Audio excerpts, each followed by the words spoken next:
Hello and welcome to part 2 of the Morrigan Celtic mythology pantheon.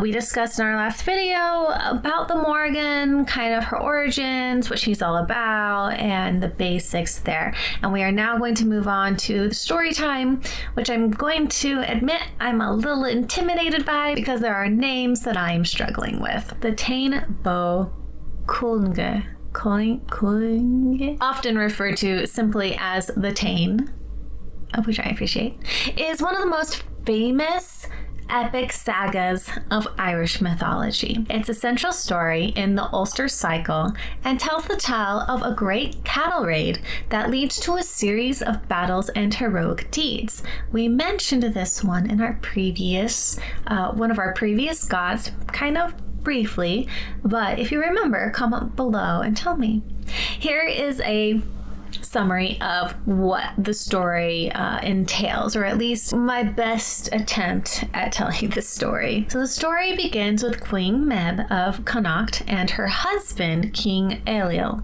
comparing their wealth. They discover that while they are almost equal, Ailill possesses a magnificent white-horned bull named Finn Benach, which Meb lacks. To equal her husband's wealth, Meb decides to obtain the legendary brown bull of Cooley, otherwise known as Don Culna. The word that I'm struggling to say, Cualnge, from Ulster. Meb attempts to negotiate with Dair Mac Fiachna, the owner of the brown bull of Cooley. Initially, Dair agrees to lend the bull to Meb, but he retracts his offer after hearing that Meb intended to take the bull by force if necessary. Infuriated, Meb assembles an army to seize the bull. As Meb's army advances towards Ulster, they encounter the Ulstermen incapacitated by the curse of Macha. I'm struggling. This curse renders the warriors unable to fight, leaving the young hero, Cú Chulainn, as the sole defender of Ulster. Cú Chulainn, the epic hero of Ulster, single-handedly defends the province by employing guerrilla tactics and engaging in single combat with Meb's champions. He demonstrates extraordinary prowess and skill, earning the respect and fear of his enemies. Some of his notable feats include the slaying of the 3 sons of Necton. Cú Chulainn defeats 3 brothers in single combat. Another one is the combat at the ford. He battles Ferdiad, his friend and foster brother, in a tragic and epic confrontation that lasts 3 days.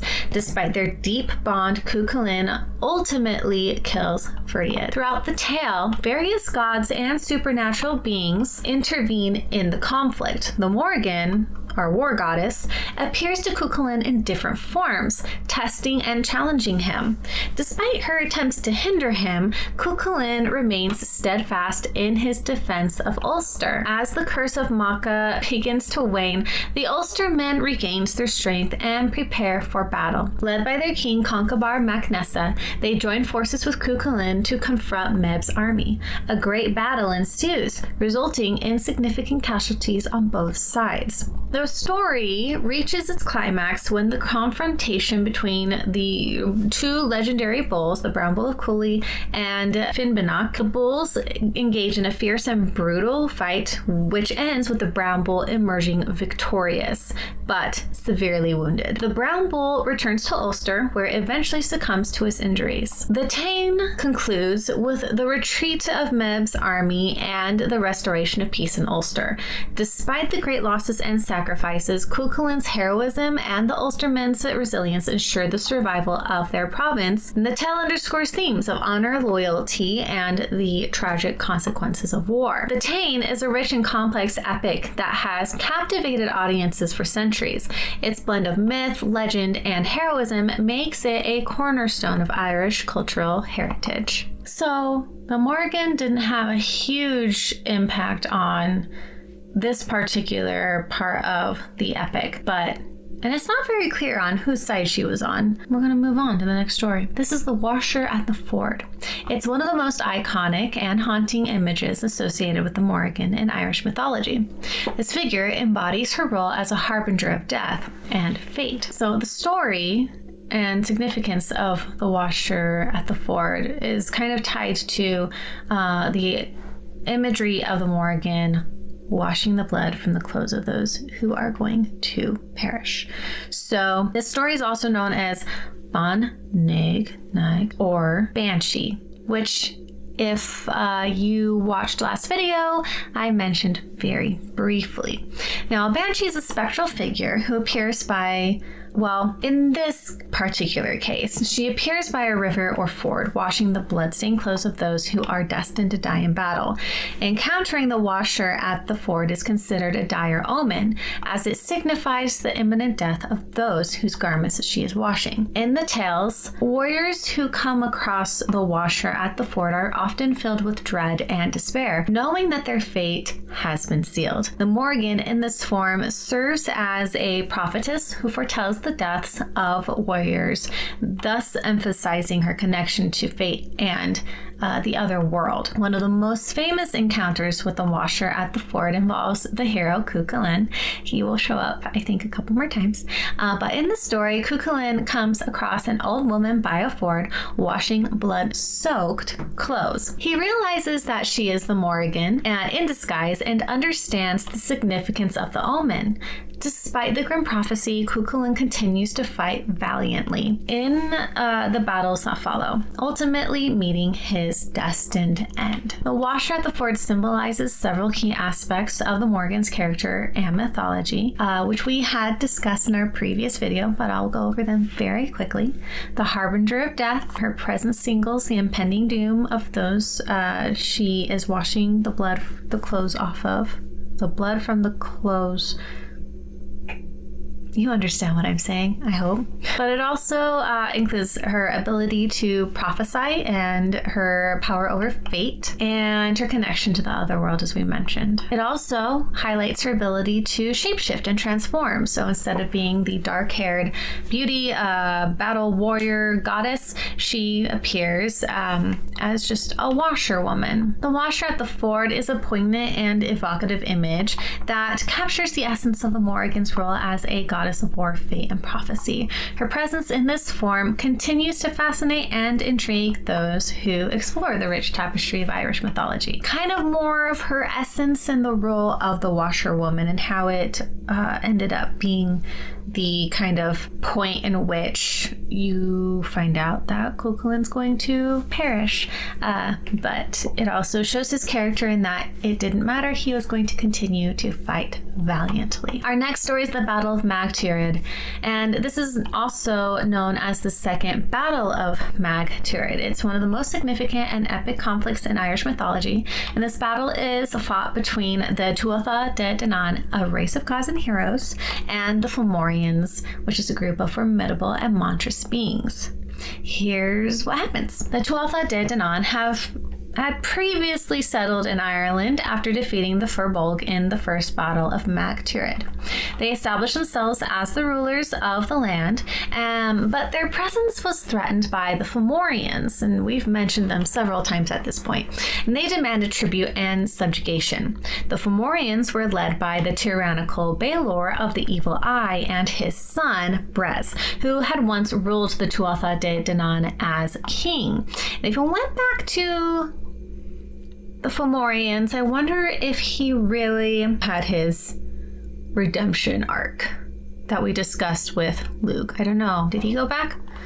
This doesn't say specifically, but Brez's oppressive rule led to unrest among the Tuatha De Danann, and they eventually deposed him. In retaliation, Brez sought the support of the Fomorians to reclaim his throne and subdue the Tuatha De Danann. The stage was set for a great and decisive battle, and both sides prepared for the impending conflict. The Tuatha De Danann, under the leadership of their king, Nuada of the Silver Hand, gathered their warriors and magical beings. Key figures among the Tuatha De Danann included the hero Luke, the skilled healer Dian Kecht, the sorceress Morrigan, and the warrior Ogma. The Fomorians, led by Baelor and Brez, assembled a fearsome army of giants, monsters, and dark beings. Baelor, with his deadly evil eye, was considered one of the most formidable adversaries on the battlefield. The Battle of Mag Tuired was a fierce and intense conflict, with both sides displaying extraordinary valor and magical prowess. The Morrigan played a significant role in the battle, using her powers to influence the outcome and incite fear among the Fomorians. She delivered prophecies of victory and destruction, bolstering the morale of the Tuatha De Danann. One of the most pivotal moments in the battle was the confrontation between Lugh and Baelor. If you didn't hear that story, you can go listen to the story time with Lugh. With the fall of Baelor, the tide of the battle turned in favor of the Tuatha De Danann. They defeated the Fomorian forces and secured their dominion over Ireland. The victory at Mag Tuired not only ended the threat of the Fomorians, but also established the Tuatha De Danann as the rightful rulers of the land. The Battle of Mag Tuired is a story of heroism, sacrifice, and the triumph of good over evil. It highlights the bravery and resilience of the Tuatha De Danann, as well as the importance of unity and strategic prowess in the face of overwhelming odds. The battle also underscores the mystical and magical elements of Irish mythology, with the gods, heroes, and supernatural beings playing crucial roles. The tale of the Battle of Mag Tuired has been preserved in various medieval manuscripts, including the Labor Gabala Erin, or Book of Invasions, which we mentioned before when we were talking about the Morrigan's birth, and Cath Mag Tuired, the second Battle of Mag Tuired. These texts provide detailed accounts of the battle and its significance in the mythological history of Ireland. We're moving on to the prophecy of the Morrigan. This is a powerful and enigmatic aspect of her character in Irish mythology. As a goddess of war, fate, and prophecy, the Morrigan delivers cryptic and profound predictions that often foretell doom, destruction, and significant events in the lives of individuals and nations. So here's some notable instances of the Morrigan's prophecies. So it's not a single story, but like a handful of predictions. Before the second Battle of Mag Tuired, the Morrigan delivers a prophecy that foretells the victory of the Tuatha De Danann and the destruction of the Fomorian forces. She describes the chaos and bloodshed that will ensue, as well as the ultimate triumph of her people. This prophecy serves to bolster the morale of the Tuatha De Danann and emphasizes her role as a goddess of fate and war. And I wonder if she was the one, I can't remember, who had the prophecy about Lugh defeating his grandfather. I wonder if it was her or if it mentioned someone else. I don't know. I'll have to go back and watch. In the Ulster cycle, the Morrigan encounters the hero Cú Chulainn and delivers several prophecies regarding his fate. One of the most significant instances occurs when she appears to him at the washer at the ford, washing his bloodstained clothes and foretelling his imminent death in battle. As we mentioned before, despite her ominous prediction, Cú Chulainn continues to fight, ultimately meeting his destined end. In some versions of Irish mythology, the Morrigan is believed to deliver a prophecy concerning the end times, known as the threefold death. This prophecy describes a time of great upheaval and destruction, where the natural order is disrupted and the world as it is known comes to an end. The prophecy often serves as a warning and a reminder of the cyclical nature of life, death, and rebirth. After the Battle of Mag Tuired, the Morrigan delivers a final prophecy that foretells the future of Ireland and its people. She speaks of the coming of peace, prosperity, and renewal, but also warns of future conflicts and challenges. This prophecy underscores her dual role as both a harbinger of doom and a guardian of the land's sovereignty. The prophecies of the Morrigan are rich in symbolism and often open to interpretation. They reflect her deep connection to the forces of fate, the natural world, and the cycle of life and death.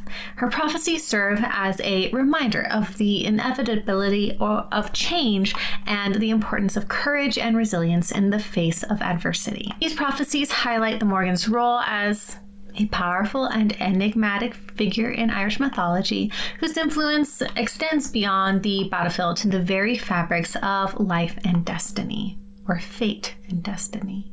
But yeah, life too. The tale of Odrys is a lesser well-known but intriguing story involving the Morrigan and a woman named Odrys.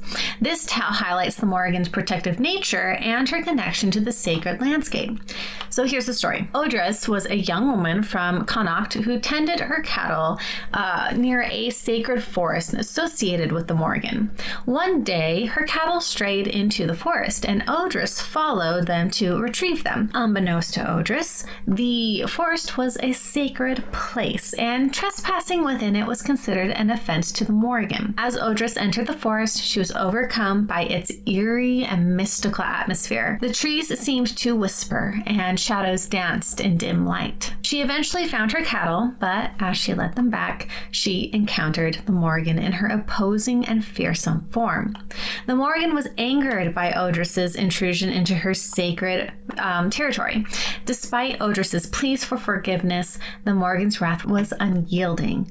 As punishment for her trespass, the Morrigan transformed Odrys into a pool of water. This pool was known as Lug Odrys, became a permanent reminder of the consequences of offending the goddess. The tale of Odrys serves several purposes in the context of Irish mythology. First, the story emphasizes the importance of respecting sacred spaces and the deities associated with them. Trespassing into such places without permission or reverence can lead to dire consequences. It also tells of the Morrigan's role as a guardian of the land and its sacred sites. Her actions, though harsh, reflect her duty to protect and preserve the sanctity of her domain. The transformation of Odrys into a pool of water symbolizes the transformative power of the Morrigan and the irreversible nature of her judgment. It also serves as a warning to others about the potential repercussions of offending a powerful deity. The story also contributes to the rich tapestry of Irish mythology and its geography, with Lug Odrys becoming a place of significance and legend. Such tales often serve to explain the origins of natural features in the landscape. The tale of Odrys is a compelling example of the Morrigan's complex character, blending her themes of protection, punishment, and the sacred landscape. And that is our last story. I am wondering if I can find the Lug Odrys. So I haven't found anything to see if the River Odrys is, oh, maybe I should check maps. Maybe I should do that. But I did find an alternate to the story in which Odrys was punished and transformed into the river by Morrigan because she refused to let one of her cows mate with the Morrigan's bull. So there is that alternative. Well, let's go to maps. Nope, there's just a river Dodder. Dang. It would have been fun to go see. Anyway, those are our stories of the Morrigan. A lot of kind of vagueness. She is more of a background character, it seems, in these stories. Except for, well, if you didn't see the Dagda stories, or his kind of story in general, his first video, I think it is in. The Dagda is actually, or the Morrigan is actually married to the Dagda, and they worked together in one of the battles against the Fomorians to help win the day. So if you are interested in that story, go watch the Dagda ones. I don't think she's been mentioned in the other two, as far as I can recall, but yeah, that's the Morrigan. She's an interesting character, a little more on the vindictive side, a little more reminiscent of the Greek gods and their quickness to punish, but in this case it feels like it's more about fulfilling her role as a protector, at least in the first version, than it is just out of spitefulness and anger. I hope you enjoyed this video. I hope you're having fun. We have one more Celtic god we are going to discuss. He has no stories, so it's just going to be one video, and then we are going to move on to our next section, which I believe is mythological beings like fairies and stuff. So we'll see. I can't remember exactly what's on the agenda, but if you are interested in discussing a different deity, a different culture, mythology, pantheon, if you have ideas for mythological creatures and things you want to discuss, comment below, let me know. And also comment and tell me if you have learned anything new about these Celtic gods, if you had been familiar with them before or anything like that. So I hope you have a wonderful rest of your day. Please be kind, chase your dreams, and I will see you next time. Bye.